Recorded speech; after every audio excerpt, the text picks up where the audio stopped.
안녕하세요, 비트TV입니다.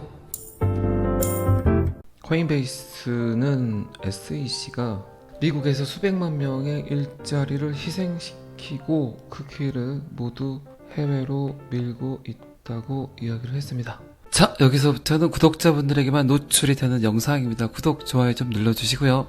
그런데 굉장히 역설적인 게 제가 블록체인 기술을 이해하고 가장 먼저 들었던 생각이 참 무서운 세상이 오겠구나, 수많은 직군들이 사라지겠구나 라는 생각이 들었어요.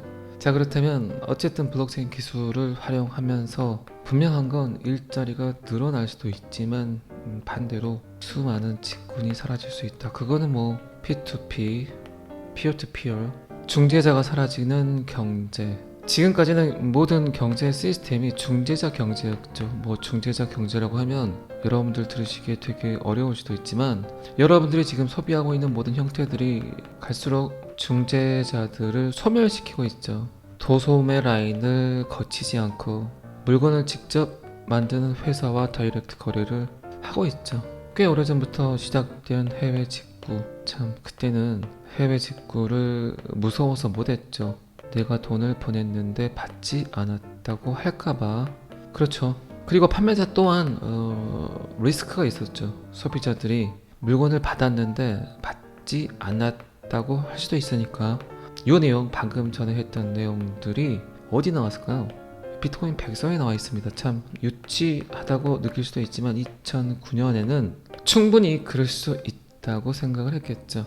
어쨌든 이런 다이렉트 거래는 직접 거래는 중재자를 거치지 않는 거래는 수많은 중재자들, 미들맨들을 사라지게 합니다. 어쨌든 지금까지는 중재자들이 했던 역할들이 뭐였나요?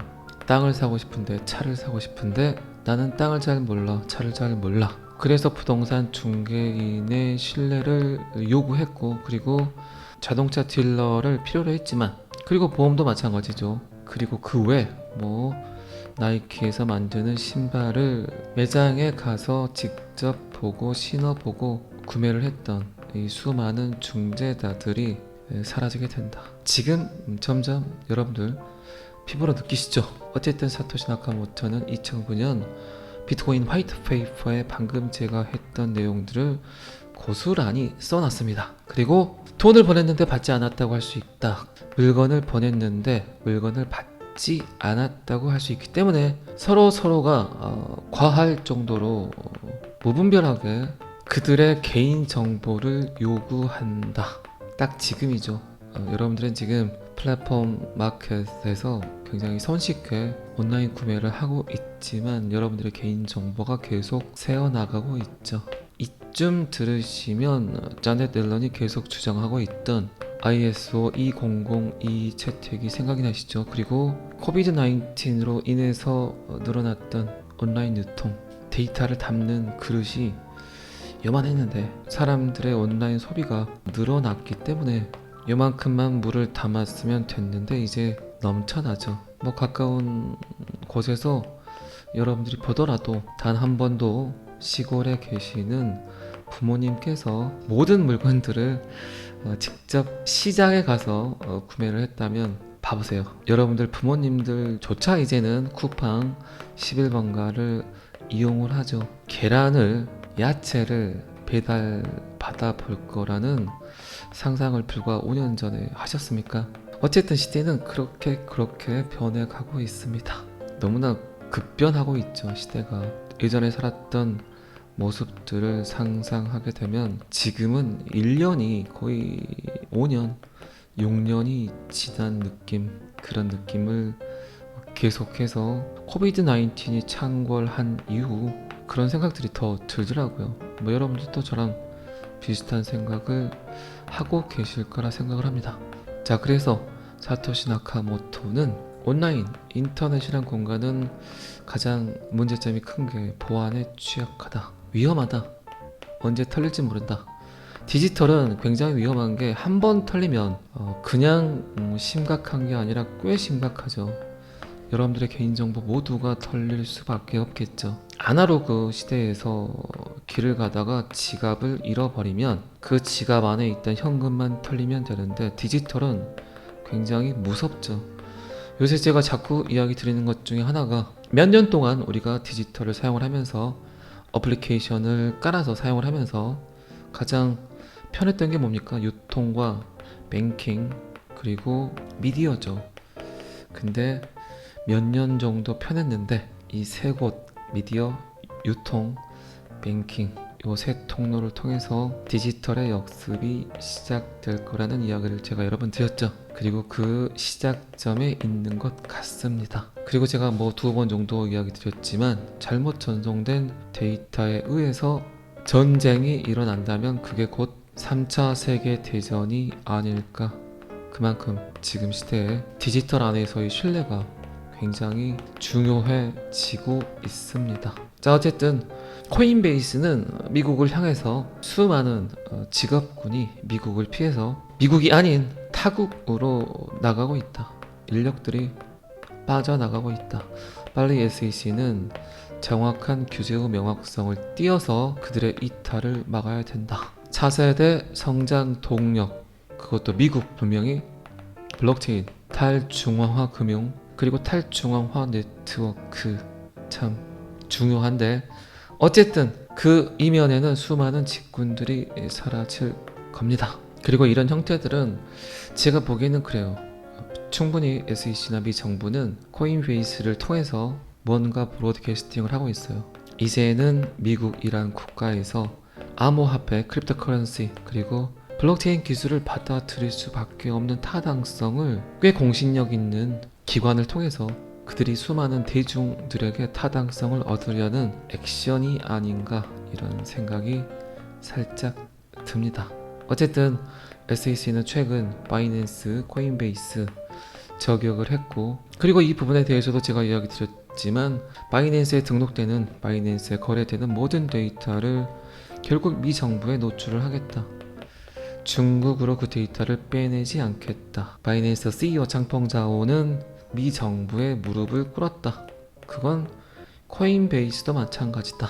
그런 관점에서 보면 결국 방금 전에도 이야기 드렸지만 미 정부는 미국이 암호화폐를 받아들이기 위한 충분한 타당성을 아주 유망한 아주 깨끗한 기관을 통해서 브로드캐스팅 간접 광고를 하고 있다고 생각이 듭니다. 어쨌든 저의 뇌피셜입니다. 이제 뭐 암호화폐는 미 정부가 충분히 받아들이겠죠. 인풋하겠죠. 그래야만 미국이 블록체인을 통해서 생성이 되는 모든 경제 시스템, 경제의 흐름을 가져가겠죠. 결국 미국이 원하는 바가 아닐까 싶습니다. 자, 그러면 내용을 좀만 봐보겠습니다. 세계 경제 강국의 대다수가 경제적 기회를 늘릴 수 있는 기술을 수용하고 있는 반면 집행 전용 접근 방식에 의한 SEC의 규제는 미국의 규제는 미국 내에서 수백만 개의 일자리를 희생시키고 이 기회를 모든 찬스를 해외로 밀고 있다고 이야기를 했습니다. 그리고 미국인 10명 중 9명은 금융 시스템을 보다 공정하게 만들도록 업데이트를 해야 될 때라고 이야기를 했습니다. 그건 뭐 접근 방식 또한 그리고 유통 또한 모든 금융에 대한 혁신이 이루어져야 된다는 생각을 하고 있겠죠. SEC가 자의적이고 변덕스러운 방식으로 행동을 하고 있다. 그거는 그레이스케일도 마찬가지다. 그리고 가장 최근에 일어났던 SEC와 리플과의 소송도 마찬가지죠. 또한 게리 겐슬러는 수많은 법원의 판결에도 굴하지 않고 꺾이지 않고 암호화폐에 대한 집행 전용 접근 방식이 계속되고 있다. 암호화폐를 계속 찍고 있다. 아주 멍청한 생각을 하고 있다. 그런데 이 또한 저는 그들의 쇼라고 생각을 합니다. 그들이 행동하는 모든 것들, 자본충들이 하는 모든 행위들은 항상 양면성이 있고 이기적이고 그리고 추악하죠. 언제 어느 시기에 SEC의 게리 겐슬러가 골 때리는 이야기를 해도 전혀 어색하지 않겠죠. 어느 순간 암호화폐를 사랑한다고 표현할 수도 있습니다. 그게 지금까지 미국이 전 세계를 향해 집행해왔던 암묵적, 합법적 사기였습니다. 자, 어쨌든 코인베이스는 SEC가 정상적인 눈으로 암호화폐를 바라봐야 된다. 삐딱하게 봐서는 안 된다. 딴 걸 떠나서 법적 근거에 의해서 암호화폐 시장을 바라봐야 된다는 이야기를 하고 있습니다. 뭐 이제 뭐 그렇게 되겠죠. 여러분들은 지금 어쨌든 그 가장 스타트 시작점에 지금 제 영상과 함께 하고 있습니다. 자, 이 기사는 여기까지만 보시고요. 국제결제은행 BIS죠. 뭐 여러분들 많이 들어보셨죠. 결국 국제결제은행에서도 블록체인 기반의 지속 가능한 금융 솔루션을 요구한다는 발표를 했습니다. 국제결제은행의 총 책임자는 기후변화에 대처하는 것이 그 어느 때보다 시급하다. 경제 운영 및 성장 방식의 근본적인 변화가 필요하다. 이런 변화에 자금을 조달하기 위해서 투자자는 자금이 의도된 용도로 전달된다는 확신이 필요하다. 기후 관련 정보의 적시 측정 및 공개를 촉진하는 기술이 솔루션의 일부입니다. 결국 블록체인 기술은 수많은 중재자들을 사라지게 한다. 중재자들이 사라지게 되면 중재 업무를 했던 기관들도 사라지겠죠. 제가 며칠 전에 그런 이야기 했죠. 비트코인의 채굴 방식이 탄소 정책에 부합되지 않는다. 비효율적이다. 하지만 전통 금융 시스템에서 뿜어내는 탄소 배출은 비트코인 채굴 탄소 배출에 비하면 3발의 피다. 아주 미미하다. 그래서 탈중앙화 금융이 시급하다. 방금 전에 BIS 총 책임자도 그런 얘기를 하잖아요. 기후변화. 블록체인 기술은 지구를 깨끗하게 합니다. 그리고 블록체인 기술은 디파이, 탈중앙화 금융뿐만 아니라 투표에서 활용이 되더라도 지구를 훨씬 더 깨끗하게 하겠죠. 그래서 자꾸 제가 블록체인 기술은 혁신이나 혁명이 아니다. 여러분들이 인터넷을 사용하신다면, 그리고 계속해서 인터넷을 사용해야 된다면 결국 필요한 게 지금 시대의 블록체인 기술은 너무나 자연스럽게 받아들여야 되는 하나의 흐름이다 라는 표현을 한 겁니다. 기후위기 뭐 이런 부분도 저는 꽤 오래전부터 이야기를 드렸습니다. 그리고 BIS는 이 문제를 해결하기 위해서 3가지 이야기를 했습니다. 첫 번째, 금융 서비스 내에서의 검증, 그리고 둘째는 투명성, 추적성, 책임성, 모두 다 블록체인 기술이 단방에 할 수 있는 일들이죠. 투명성에 대해서도 여러 번 이야기 드렸죠. 지금까지 금융은 너무나 주먹구구식이었다. 내가 누구를 아니까, 내가 누구의 아들이니까 은행 돈은 내 돈, 뭐 이런 것들이 굉장히 많았죠. 투명하지 않았죠. 디지털로 보이긴 했지만 굉장히 주먹구구식의 디지털이었죠. 주먹구구식이었던 디지털을 한 번 더 업그레이드를 하는 게 중재자 없는 금융, 탈중앙화 금융. 내가 누구의 아들이든 내가 누구를 안들 은행의 돈을 마음대로 제어할 수 없다. 누가 제어를 합니까? 결국 데이터가 제어를 하겠죠. 그래서 공정, 공평, 신뢰라는 표현을 하는 겁니다. 조금씩 여러분들 이해가 되시죠? 그리고 방금 전에 했던 그런 문제점들은 지금 우리나라에서도 굉장히 많이 일어나고 있죠. 은행원이 은행 돈을 빼돌린다든가, 그리고 하나의 데이터로, 하나의 물건으로 여러 곳에 가서 똑같은 대출을 받는다. 새마을금고 생각나시죠? 누구를 알기 때문에, 그리고 데이터의 취약점, 보안성이 약하죠. 하지만 이 모든 것들을 블록체인이란 기술, 그리고 데이터가 제어를 한다. 그러면 이런 일들이 벌어지지 않죠. 심지어 이런 업무들을 했던 사람들까지도 굳이 필요하지 않죠. 인건비도 전략이 되지만 결국 수많은 직군들이 사라질 수밖에 없다. 하지만 인류는, 여러분들은 이런 시스템을 원하죠. 자꾸 대출 한번 받겠다고 이 은행 들려 저 은행 들려 그럴 필요가 없다는 거예요. 대출이 뭐 5일, 6일, 3일, 4일 걸렸다면 이제는 5분 만에 모든 게 끝. 이해하셨죠? 자, 그리고 3번째는 금융 서비스의 영향, 위험 또는 규정 준수에 대한 정보에 기반한 평가를 보장하기 위해서 사물 인터넷 센서 기술을 지속 가능한 금융에 통합하도록 권장한다. 방금 전에 제가 설명드렸던 내용들입니다. 자, 그런데 최근 데이터 아시죠? BIS와 리플. BIS가 이렇게 자랑스럽게 떳떳하게 자신감 있게 이런 발표를 한다는 건 결국 뭘까요? 그거를 제어할 수 있는 무기를 장착했다는 거겠죠. 요거죠. 지금 올해 이게 8월 나온 데이터입니다. 리플 BIS 국경 간 결제 태스크포스에 합류를 했다. 그리고 9월 BIS는 발표를 했다. 그런데 한 달 만에 이런 관계들이 이루어졌다고 생각하진 않습니다. 제가 여러 번 이야기 드렸던 FPC Faster Payment Council, 더 빠른 결제위원회 2013년부터 계속해서 2015년, 2017년, 2021년, 2023년 미국은 이미 리플을 이곳에 합류를 시켜서 그들이 하려는 것들을 계속해서 진행하고 있었습니다. 그냥 BIS는 거들뿐이죠. 그리고 서서히 미국은 이런 공신력 있는 기관을 통해서 그들이 참 정당성을 가지고 타당성을 가지고 일을 하고 있다는 광고 홍보를 하고 있죠. 저는 뭐 지금 나오는 모든 데이터들이 그거를 위한 미국의 CBDC, Central Bank Digital Currency, 미국의 디지털 달러를 위한 액션이라고 생각을 합니다. 자, 또 XRP는 $10,000로 디자인되었다. 어쨌든 그들의 공작, 그들의 전략은 지금 수많은 곳에서 브로드캐스팅을 하고 있는데 그거를 잘 엮어서 여러분들이 이해를 하셔야 되겠죠.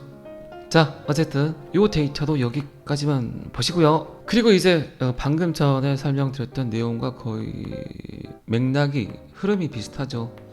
제가 2년 전부터 1년 반 전부터 이야기 드렸던 XRP는 $10,000로 디자인되었다.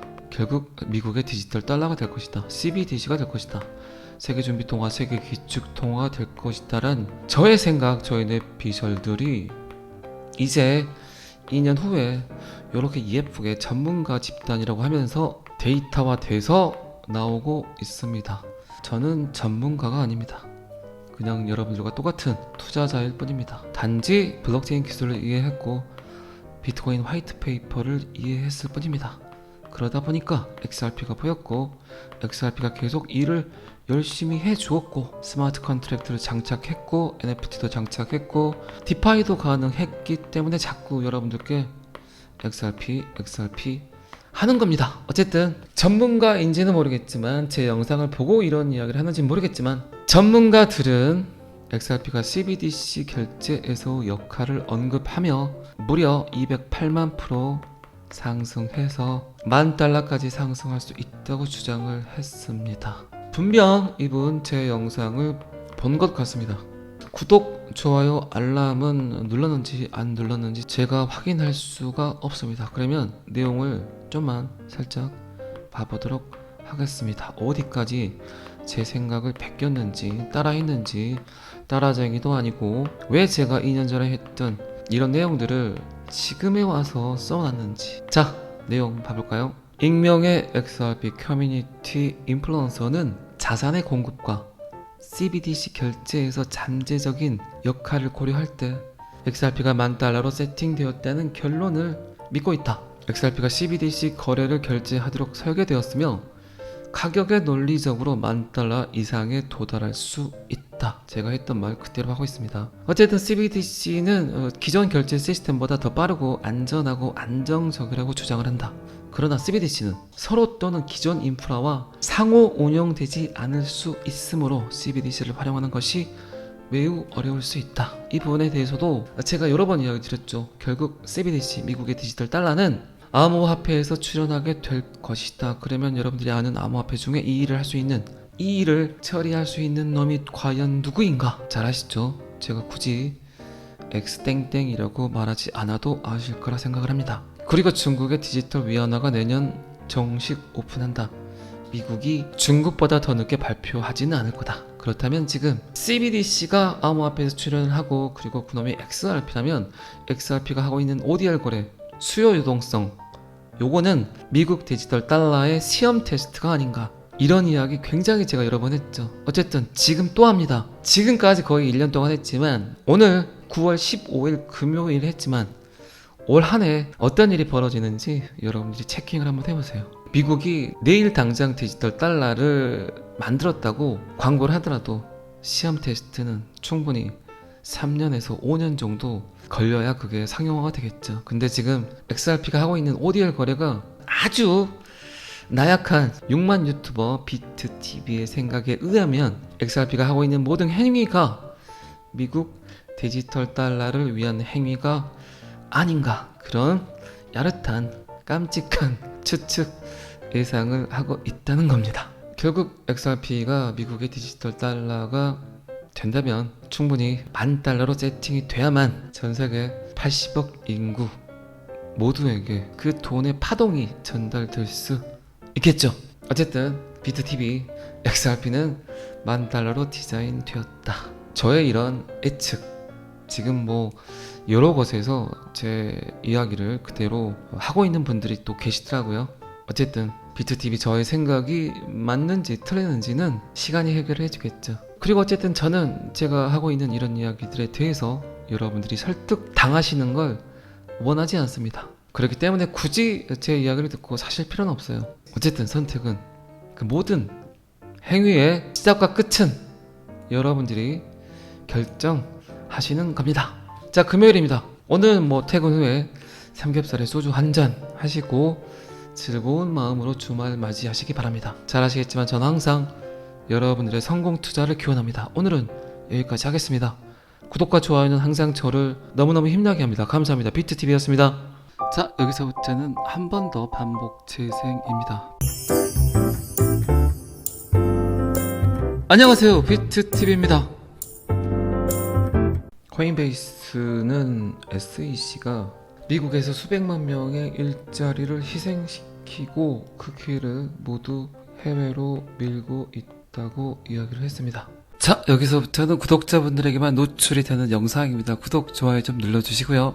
그런데 굉장히 역설적인 게 제가 블록체인 기술을 이해하고 가장 먼저 들었던 생각이, 참 무서운 세상이 오겠구나, 수많은 직군들이 사라지겠구나 라는 생각이 들었어요.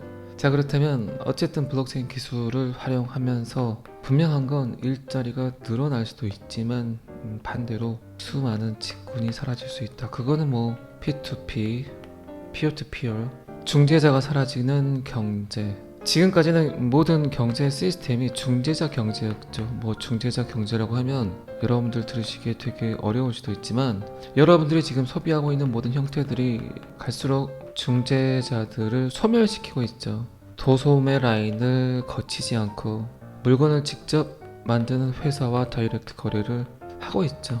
꽤 오래전부터 시작된 해외 직구, 참 그때는 해외 직구를 무서워서 못했죠. 내가 돈을 보냈는데 받지 않았다고 할까봐. 그렇죠. 그리고 판매자 또한 리스크가 있었죠. 소비자들이 물건을 받았는데 받지 않았다고 할 수도 있으니까. 이 내용, 방금 전에 했던 내용들이 어디 나왔을까요? 비트코인 백서에 나와 있습니다. 참 유치하다고 느낄 수도 있지만 2009년에는 충분히 그럴 수 있다고 생각을 했겠죠. 어쨌든 이런 다이렉트 거래는 직접 거래는 중재자를 거치지 않는 거래는 수많은 중재자들, 미들맨들을 사라지게 합니다. 어쨌든 지금까지는 중재자들이 했던 역할들이 뭐였나요? 땅을 사고 싶은데, 차를 사고 싶은데 나는 땅을 잘 몰라, 차를 잘 몰라. 그래서 부동산 중개인의 신뢰를 요구했고, 그리고 자동차 딜러를 필요로 했지만, 그리고 보험도 마찬가지죠. 그리고 그 외 뭐 나이키에서 만드는 신발을 매장에 가서 직접 보고 신어보고 구매를 했던 이 수많은 중재자들이 사라지게 된다. 지금 점점 여러분들 피부로 느끼시죠? 어쨌든 사토시 나카모토는 2009년 비트코인 화이트 페이퍼에 방금 제가 했던 내용들을 고스란히 써놨습니다. 그리고 돈을 보냈는데 받지 않았다고 할 수 있다. 물건을 보냈는데 물건을 받지 않았다고 할 수 있기 때문에 서로가 과할 정도로 무분별하게 그들의 개인 정보를 요구한다. 딱 지금이죠. 여러분들은 지금 플랫폼 마켓에서 굉장히 손쉽게 온라인 구매를 하고 있지만 여러분들의 개인 정보가 계속 새어나가고 있죠. 이쯤 들으시면 자넷 앨런이 계속 주장하고 있던 ISO 20022 채택이 생각이 나시죠. 그리고 코비드 19으로 인해서 늘어났던 온라인 유통, 데이터를 담는 그릇이 요만했는데 사람들의 온라인 소비가 늘어났기 때문에 요만큼만 물을 담았으면 됐는데 이제 넘쳐나죠. 뭐 가까운 곳에서 여러분들이 보더라도 단 한 번도 시골에 계시는 부모님께서 모든 물건들을 직접 시장에 가서 구매를 했다면 봐보세요. 여러분들 부모님들조차 이제는 쿠팡 11번가를 이용을 하죠. 계란을, 야채를 배달 받아 볼 거라는 상상을 불과 5년 전에 하셨습니까? 어쨌든 시대는 그렇게 변해가고 있습니다. 너무나 급변하고 있죠. 시대가 예전에 살았던 모습들을 상상하게 되면 지금은 1년이 거의 5년, 6년이 지난 느낌, 그런 느낌을 계속해서 코비드 19이 창궐한 이후 그런 생각들이 더 들더라고요. 뭐 여러분들도 저랑 비슷한 생각을 하고 계실 거라 생각을 합니다. 자, 그래서 사토시 나카모토는 온라인, 인터넷이란 공간은 가장 문제점이 큰 게 보안에 취약하다, 위험하다, 언제 털릴지 모른다. 디지털은 굉장히 위험한 게 한 번 털리면 그냥 심각한 게 아니라 꽤 심각하죠. 여러분들의 개인정보 모두가 털릴 수밖에 없겠죠. 아날로그 시대에서 길을 가다가 지갑을 잃어버리면 그 지갑 안에 있던 현금만 털리면 되는데 디지털은 굉장히 무섭죠. 요새 제가 자꾸 이야기 드리는 것 중에 하나가 몇 년 동안 우리가 디지털을 사용을 하면서 어플리케이션을 깔아서 사용을 하면서 가장 편했던 게 뭡니까? 유통과 뱅킹 그리고 미디어죠. 근데 몇 년 정도 편했는데 이 세 곳 미디어, 유통, 뱅킹 요 세 통로를 통해서 디지털의 역습이 시작될 거라는 이야기를 제가 여러 번 드렸죠. 그리고 그 시작점에 있는 것 같습니다. 그리고 제가 뭐 2번 정도 이야기 드렸지만 잘못 전송된 데이터에 의해서 전쟁이 일어난다면 그게 곧 3차 세계대전이 아닐까. 그만큼 지금 시대에 디지털 안에서의 신뢰가 굉장히 중요해지고 있습니다. 자, 어쨌든 코인베이스는 미국을 향해서 수많은 직업군이 미국을 피해서 미국이 아닌 타국으로 나가고 있다. 인력들이 빠져나가고 있다. 빨리 SEC는 정확한 규제의 명확성을 띄어서 그들의 이탈을 막아야 된다. 차세대 성장 동력, 그것도 미국, 분명히 블록체인, 탈중앙화 금융, 그리고 탈중앙화 네트워크 참 중요한데 어쨌든 그 이면에는 수많은 직군들이 사라질 겁니다. 그리고 이런 형태들은 제가 보기에는 그래요. 충분히 SEC나 미 정부는 코인베이스를 통해서 뭔가 브로드캐스팅을 하고 있어요. 이제는 미국이란 국가에서 암호화폐, 크립토커런시 그리고 블록체인 기술을 받아들일 수밖에 없는 타당성을 꽤 공신력 있는 기관을 통해서 그들이 수많은 대중들에게 타당성을 얻으려는 액션이 아닌가 이런 생각이 살짝 듭니다. 어쨌든 SEC는 최근 바이낸스, 코인베이스 저격을 했고 그리고 이 부분에 대해서도 제가 이야기 드렸지만 바이낸스에 등록되는 바이낸스에 거래되는 모든 데이터를 결국 미 정부에 노출을 하겠다. 중국으로 그 데이터를 빼내지 않겠다. 바이낸스 CEO 장펑자오는 미 정부의 무릎을 꿇었다. 그건 코인베이스도 마찬가지다. 그런 관점에서 보면 결국 방금 전에도 이야기 드렸지만 미 정부는 미국이 암호화폐를 받아들이기 위한 충분한 타당성을 아주 유망한 아주 깨끗한 기관을 통해서 브로드캐스팅 간접 광고를 하고 있다고 생각이 듭니다. 어쨌든 저의 뇌피셜입니다. 이제 뭐 암호화폐는 미 정부가 충분히 받아들이겠죠. 인풋하겠죠. 그래야만 미국이 블록체인을 통해서 생성이 되는 모든 경제 시스템, 경제의 흐름을 가져가겠죠. 결국 미국이 원하는 바가 아닐까 싶습니다. 자, 그러면 내용을 좀만 봐보겠습니다. 세계 경제 강국의 대다수가 경제적 기회를 늘릴 수 있는 기술을 수용하고 있는 반면 집행 전용 접근 방식에 의한 SEC의 규제는 미국 내에서 수백만 개의 일자리를 희생시키고 이 기회를 모든 찬스를 해외로 밀고 있다고 이야기를 했습니다. 그리고 미국인 10명 중 9명은 금융 시스템을 보다 공정하게 만들도록 업데이트를 해야 될 때라고 이야기를 했습니다. 그건 뭐 접근 방식 또한 그리고 유통 또한 모든 금융에 대한 혁신이 이루어져야 된다는 생각을 하고 있겠죠. SEC가 자의적이고 변덕스러운 방식으로 행동을 하고 있다. 그거는 그레이스케일도 마찬가지다. 그리고 가장 최근에 일어났던 SEC와 리플과의 소송도 마찬가지죠. 또한 게리 겐슬러는 수많은 법원의 판결에도 굴하지 않고 꺾이지 않고 암호화폐에 대한 집행 전형 접근 방식이 계속되고 있다. 암호화폐를 계속 찍고 있다. 아주 멍청한 생각을 하고 있다. 그런데 이 또한 저는 그들의 쇼라고 생각을 합니다. 그들이 행동하는 모든 것들, 자본충들이 하는 모든 행위들은 항상 양면성이 있고 이기적이고 그리고 추악하죠. 언제 어느 시기에 SEC의 게리 겐슬러가 골 때리는 이야기를 해도 전혀 어색하지 않겠죠. 어느 순간 암호화폐를 사랑한다고 표현할 수도 있습니다. 그게 지금까지 미국이 전 세계를 향해 집행해왔던 암묵적, 합법적 사기였습니다. 자, 어쨌든 코인베이스는 SEC가 정상적인 눈으로 암호화폐를 바라봐야 된다. 삐딱하게 봐서는 안 된다. 딴 걸 떠나서 법적 근거에 의해서 암호화폐 시장을 바라봐야 된다는 이야기를 하고 있습니다. 이제 그렇게 되겠죠. 여러분들은 지금 어쨌든 그 가장 스타트 시작점에 지금 제 영상과 함께 하고 있습니다. 자, 이 기사는 여기까지만 보시고요. 국제결제은행 BIS죠. 여러분들 많이 들어보셨죠. 결국 국제결제은행에서도 블록체인 기반의 지속 가능한 금융 솔루션을 요구한다는 발표를 했습니다. 국제결제은행의 총 책임자는 기후변화에 대처하는 것이 그 어느 때보다 시급하다.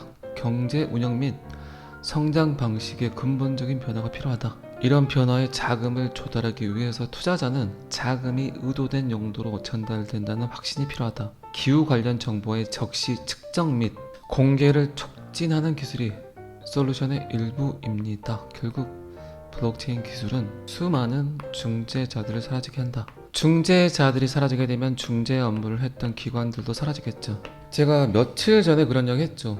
비트코인의 채굴 방식이 탄소 정책에 부합되지 않는다. 비효율적이다. 하지만 전통 금융 시스템에서 뿜어내는 탄소 배출은 비트코인 채굴 탄소 배출에 비하면 3발의 피다.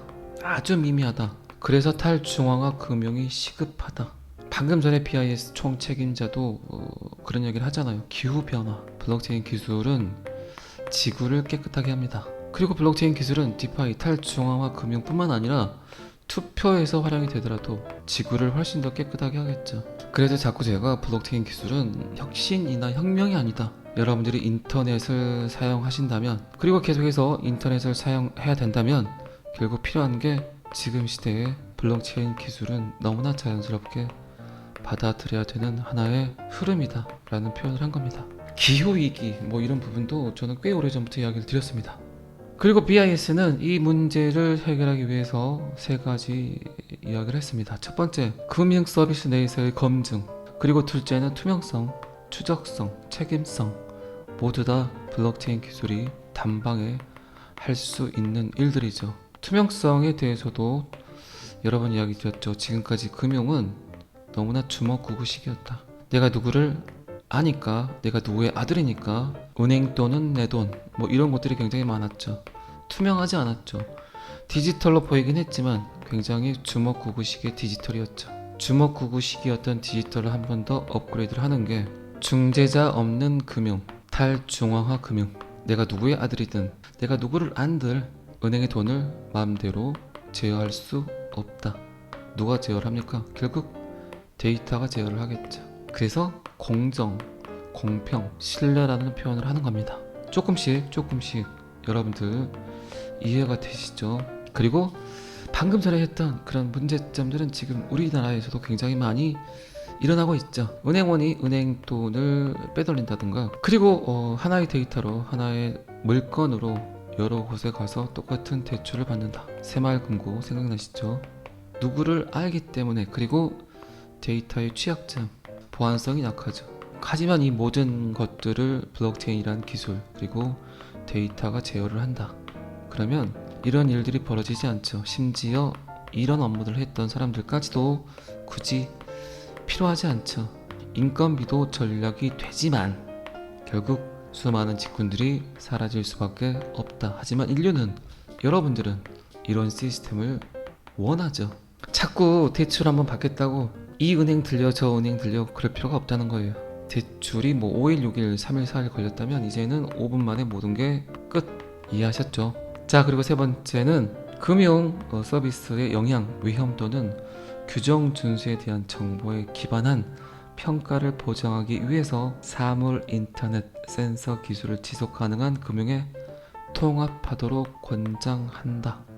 방금 전에 제가 설명드렸던 내용들입니다. 자, 그런데 최근 데이터 아시죠? BIS와 리플. BIS가 이렇게 자랑스럽게 떳떳하게 자신감 있게 이런 발표를 한다는 건 결국 뭘까요? 그거를 제어할 수 있는 무기를 장착했다는 거겠죠. 요거죠. 지금 올해 이게 8월 나온 데이터입니다. 리플, BIS 국경 간 결제 태스크포스에 합류를 했다. 그리고 9월 BIS는 발표를 했다. 그런데 한 달 만에 이런 관계들이 이루어졌다고 생각하진 않습니다.